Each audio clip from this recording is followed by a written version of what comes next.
ಅವಧೂತ ಚಿಂತನ ಶ್ರೀ ಗುರುದೇವದತ್ತ ಗುರುಚರಿತ್ರೆಯ 20ನೇ ಅಧ್ಯಾಯದ ಮುಂದುವರೆದ ಭಾಗವನ್ನ ಪ್ರಾರಂಭಿಸ್ತಾ ಇದ್ದೀನಿ.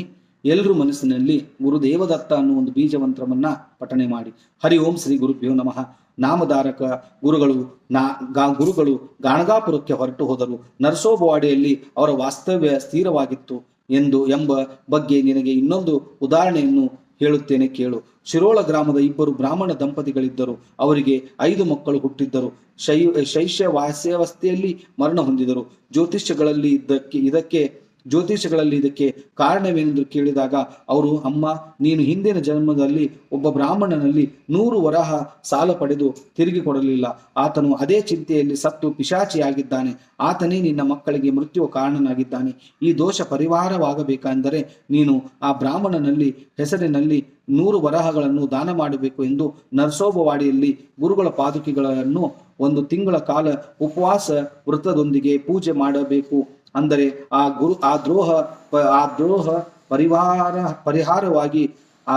ದೋಷ ಪರಿಹಾರವಾಗಿ ನಿಮಗೆ ಶತಾಯುಷಿಗಳಾದ ಮಕ್ಕಳು ಹುಟ್ಟುತ್ತಾರೆ ಎಂದು ಭವಿಷ್ಯ ನುಡಿದರು. ಅದಕ್ಕೆ ಬ್ರಾಹ್ಮಣನು ಪತ್ನಿಯ, ಸ್ವಾಮಿ, ನಾವು ಬಡ ಬ್ರಾಹ್ಮಣರು, 100 ವರಹಗಳ ನಮ್ಮ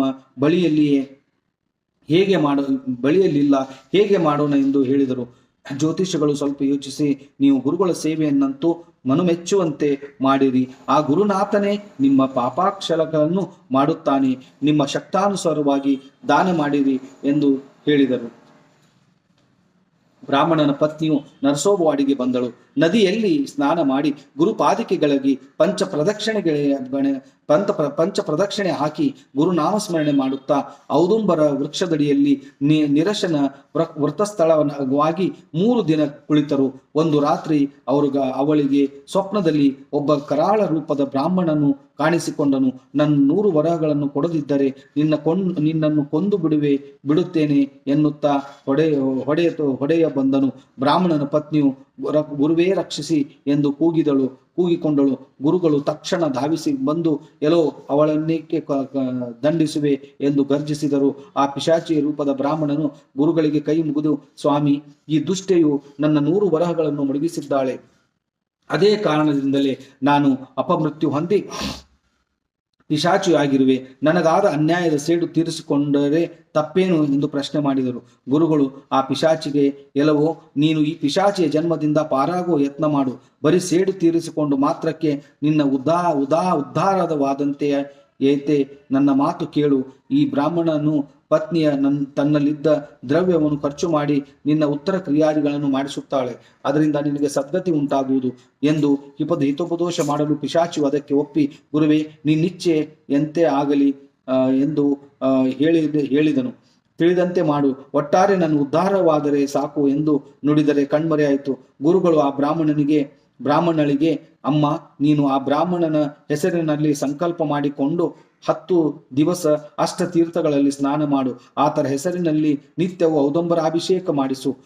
ಅಂದರೆ ಈ ಪಿಶಾಚಿಗೆ ಜೀವನ್ಮುಕ್ತಿ ದೊರೆಯುವುದು, ನಿನಗುಂಟಾಗುವುದು ಬ್ರಹ್ಮ ಹತ್ಯಾ ದೋಷ ದೂರಾಗಿ ನಿನಗೆ ಶತಾಯುಷಿಗಳಾದ 2 ಮಕ್ಕಳು ಹುಟ್ಟುವರು ಎಂದು ಆಶೀರ್ವದಿಸಿ 2 ಕಣ್ಣುಗಳನ್ನು ಕೊಟ್ಟರೂ ಬ್ರಾಹ್ಮಣನ ಪತ್ನಿಗೆ ಥಟ್ಟನೆ ಎಚ್ಚರವಾಯಿತು. ಗುರುಗಳು ಸ್ವಪ್ನದಲ್ಲಿ ಕೊಟ್ಟ ಫಲಗಳನ್ನು ಅವಳ ಸೆರಗಿನಲ್ಲಿ ಕಟ್ಟಲ್ಪಟ್ಟಿದ್ದವು. ಆ ದೃಷ್ಟಾಂತದಿಂದ ಬ್ರಾಹ್ಮಣಿಯು ಬಹಳ ಸಂತುಷ್ಟಳಾದಳು. ಗುರುಗಳು ಸೂಚಿಸಿದಂತೆ ಆ ಬ್ರಾಹ್ಮಣನ ಹೆಸರಿನಂತೆ ಔದುಂಬರಾಭಿಷೇಕವನ್ನು ಪತಿಯೊಂದಿಗೆ ಮಾಡಿಕೊಂಡು ಸಂಭ್ರಮದಿಂದ ಮಾಡಿದಳು. ತನ್ನ ಯೋಗ್ಯತೆಗೆ ತಕ್ಕಂತೆ ಬ್ರಾಹ್ಮಣರಿಗೆ ದಾನ ಧರ್ಮಾದಿಗಳನ್ನು ಮಾಡಿ ಧನ್ಯರಾದಳು. ಗುರುವಾಣಿಯಂತೆ ಮುಂದೆ ಅವಳಿಗೆ 2 ಗಂಡು ಮಕ್ಕಳು ಜನಿಸಿದರು. ಹಿರಿಯ ಮಗನ ಮುಂಜಿವೆ ಹಾಗೂ ಚಿಕ್ಕ ಮಗನಿಗೆ ಚೌಲಕರ್ಮದ ಎಲ್ಲವನ್ನು ಸಿದ್ಧತೆ ಮಾಡಿಕೊಂಡು, ಆದರೆ ಆ ದಿನರಾತ್ರಿ ವೇಳೆಯಲ್ಲಿ ಚಿಕ್ಕ ಹುಡುಗನು ಧನುರ್ವಾಯು ಬೇನೆಗೆ ತುತ್ತಾಗಿ ಸತ್ತು ಹೋದನು. ಅದರಿಂದ ಬ್ರಾಹ್ಮಣನ ಪತ್ನಿಯು ಶೋಕ ಸಾಗರದಲ್ಲಿ ಮುಳುಗಿದಳು.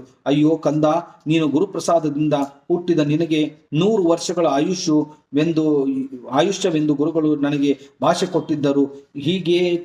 ಹೀಗೆದ್ದು ನಿನಗೇಕೆ ನಮ್ಮನ್ನಗಲಿ ಹೊರಟಿಯೋ ಮಗನೇ ಎಂದು ಹಾಡಿಕೊಂಡು ಅಳತೊಡಗಿದಳು. ತನ್ನ ಮಗನೊಂದಿಗೆ ತಾನು ಪ್ರಾಣಾರ್ಪಣೆ ಮಾಡುವುದಾಗಿ ರಂಬಾಟ ಮಾಡಿ ಅಳತೊಡಗಿದಳು. ಬೆಳಗಾಯಿತು.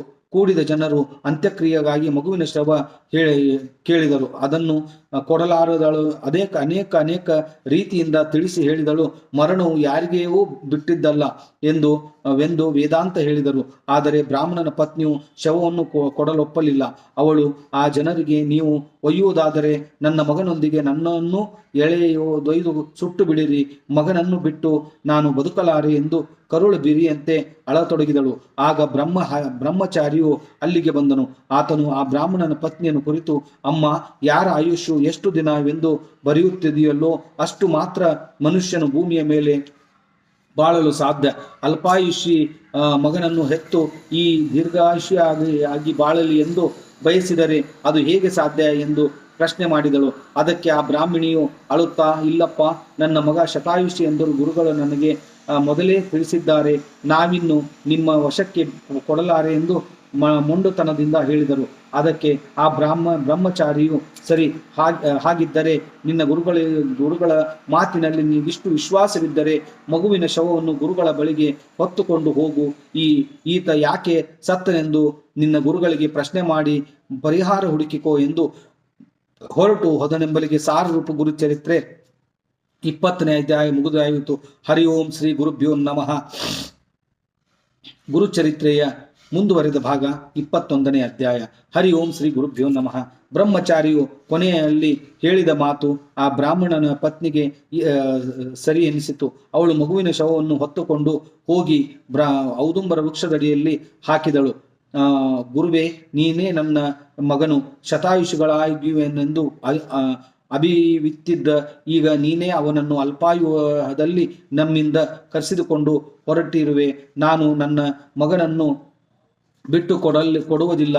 ವಚನಭ್ರಷ್ಟನಾದ ನಿನ್ನ ಪಾದುಕೆಗಳಿಗೆ ತಲೆ ಅಪ್ಪಳಿಸಿ ನನ್ನ ಪ್ರಾಣವನ್ನು ಕೊಡುತ್ತೇನೆ ಎಂದು ರಂಬಾಟ ಮಾಡಿ ಅಳುತ್ತಾ ಗುರುಪಾದುಕೆಗಳಿಗೆ ಹಣೆಯನ್ನು ಜಜ್ಜತೊಡಗಿದಳು. ಹೊತ್ತು ಮುಳುಗಿ ಈ ಹಠಮಾರಿ ಹೆಂಗಸು ಮಗುವಿನ ಶವವನ್ನು ಸಂಸ್ಕಾರಕ್ಕೆ ಬಿಟ್ಟು ಕೊಡಲಾಗಲೆಂದು ಬೇಸರ ಮಾಡಿಕೊಂಡು ಕೆಲವು ಜನ ಊರು ಹೊರಟು ಹೋದರು. ರಾತ್ರಿ ಆಯಿತು. ಅವಳಿಗೆ ಸ್ವಲ್ಪ ನಿದ್ರೆ ಜಂಪು ಬಂದಂತಾಯಿತು. ಅವಳು ಸ್ವಪ್ನದಲ್ಲಿ ಗುರುಗಳು ಕಾಣಿಸಿಕೊಂಡು, ಅಮ್ಮ, ಯಾಕೆ ಸುಮ್ಮನೆ ನಮಗೆ ಅಪಕೀರ್ತಿ ನೀಡುವೆ? ನಿನ್ನ ಮಗನು ಜೀವಂತದಿಂದಿದ್ದಾನೆ ನೋಡು ಎಂದು ಮಗುವಿನ ಹಣೆಗೆ ಭಸ್ಮ ಲೇಪಿಸಿ ಹೊರಟು ಹೋದಂತಾಯಿತು. ಅವಳ ತಟ್ಟನೆ ಎಚ್ಚೆತ್ತು ಮಗುವಿನ ಶವ ಕಡೆಗೆ ನೋಡಿದಳು. ಅವಳು ಮಗನನ್ನು ನರಳುತ್ತಾ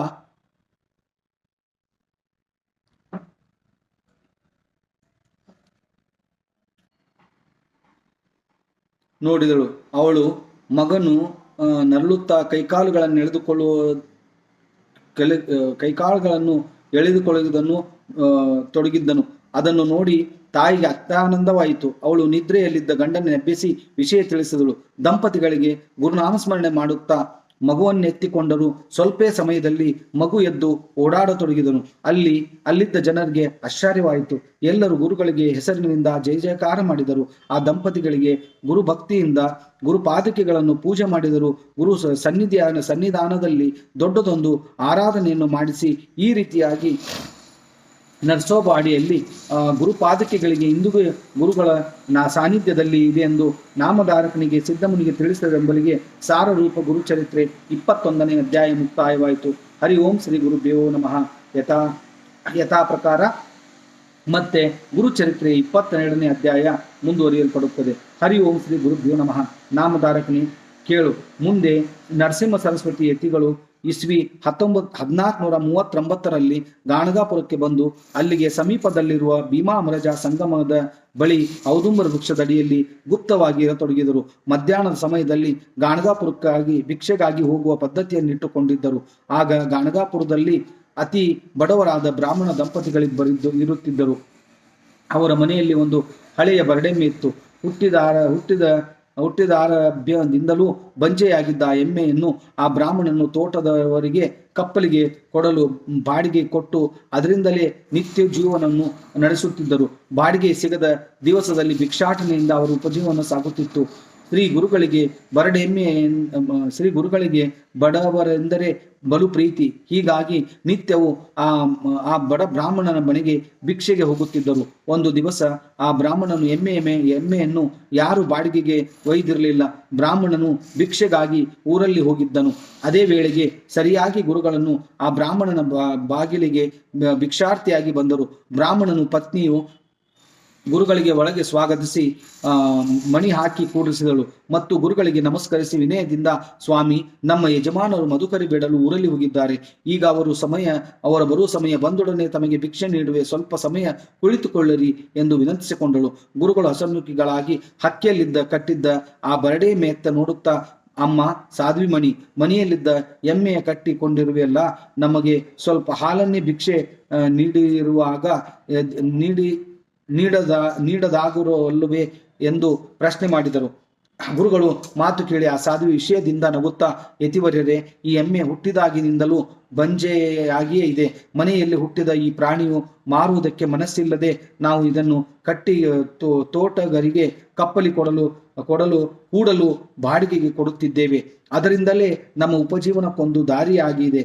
ಜೋಪಾನ ಮಾಡಿದೆ ನಮ್ಮ ಋಣವನ್ನು ಈ ಮೂಕ ಪ್ರಾಣಿ ಹೈನು ತೀರಿಸುವ ಯೋಗ್ಯತೆ ಹೊಂದಿಲ್ಲವಾದರೂ ಮೈ ಮುರಿದು ದುಡಿದು ನಮ್ಮ ಋಣ ತೀರಿಸಿ ತೊಡಗಿದೆ ಅಷ್ಟೇ ಎಂದು ಅದಕ್ಕೆ ಗುರುಗಳು, ಅದೇಕೆ ತಾಯಿ, ಈ ಎಮ್ಮೆ ಬೇಕಾದಷ್ಟು ಹಾಲು ಕೊಡುವ ಯೋಗ್ಯತೆ ಹೊಂದಿದೆ. ನೀವು ಅದನ್ನು ಪರೀಕ್ಷೆ ಮಾಡಿಲ್ಲ. ಬೇಕಿದ್ದರೆ ತಂಬಿಗೆ ತೆಗೆದುಕೊಂಡು ಬಂದು ನೋಡು, ಇದು ನಮ್ಮ ಭಿಕ್ಷೆಗೆ ಹಾಲನ್ನು ಕರೆಯುತ್ತದೆ ಎಂದು ಹೇಳಿದರು. ಯತಿ ವಾಕ್ಯಗಳಲ್ಲಿ ವಿಶ್ವಾಸ ಬಿಟ್ಟು ಆ ಸಾಧ್ವಿಯು ಒಳಗಿನಿಂದ ಪಾತ್ರೆ ತಂದು ಗುರುಗಳಿಗೆ ಸಮ್ಮುಖದಲ್ಲಿಯೇ ಎಮ್ಮೆಯನ್ನು ಹಿಂಡತೊಡಗಿದಳು. ಆಶ್ಚರ್ಯವೆನಿಸುವ ರೀತಿಯಲ್ಲಿ ಬರಡೆಮ್ಮೆಯು ಎರಡು ತಂಬಿಗೆಯ ಗುಮ್ಮಿಕ್ಕಿ ಹಾಲು ಕರೆಯಿತು. ಬ್ರಾಹ್ಮಣನ ಪತ್ನಿಯು ಬಹುಭಕ್ತಿಯಿಂದ